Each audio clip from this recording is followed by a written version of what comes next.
I am Coach Mick, and I'd like to welcome you to part 3 of our 4-part series on doubles responsibilities. And today we're going to talk about the returner. Now, the returner is usually in a little bit more vulnerable position because they're receiving one of the toughest shots and they've got somebody standing right in front of them. So it's going to be very important, number one, that you get the return back. And this is the most important part of being the returner server. If you don't get the ball back, the point never gets started. So very important that you get the return back. But first, even before that, it's important still that you communicate with your partner on where you plan to hit the return. And on a first serve, it may be a little bit more difficult, but especially on the second serve. For example, if I know as the returner's partner that you're going to be hitting the ball down the line and challenging the net person on a second serve, I know to pretty much stay where I'm at because I don't want to leave that middle wide open by moving forward too early.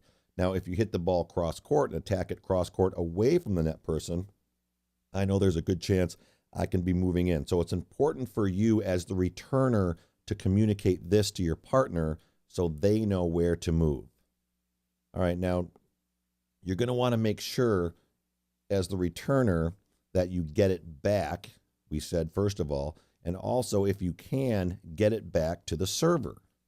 Now you can do this one of 3 ways. You can hit it cross court away from the volleyer, or you can lob over the volleyer, or if the server decides to serve and volley, it's a little bit more difficult, but you're going to want to try to hit it low at their feet as they come in, or you just want to make sure that your returns are going to land somewhere around the service line. And if you do that, then you know that your return is going to be low at their feet. So it's not always an advantage to think hit the return deep if they're serving and volleying, because then if the server was at the service line, that ball would be about knee to waist high, and that would be a pretty easy volley for them.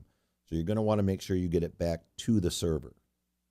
All right, now the third thing you're going to want to consider as the returner is to attack a weak second serve.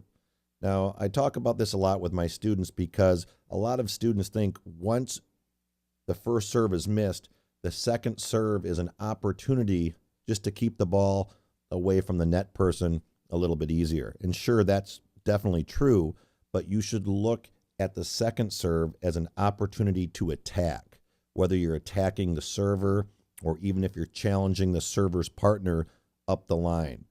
Second serves have to land short because they have to land in the box, and if they're weaker and you can take advantage of that, you're going to want to do that on second serves. So remember, it's not just an easier way to get the ball back to the server. It's an opportunity for you to attack it if possible.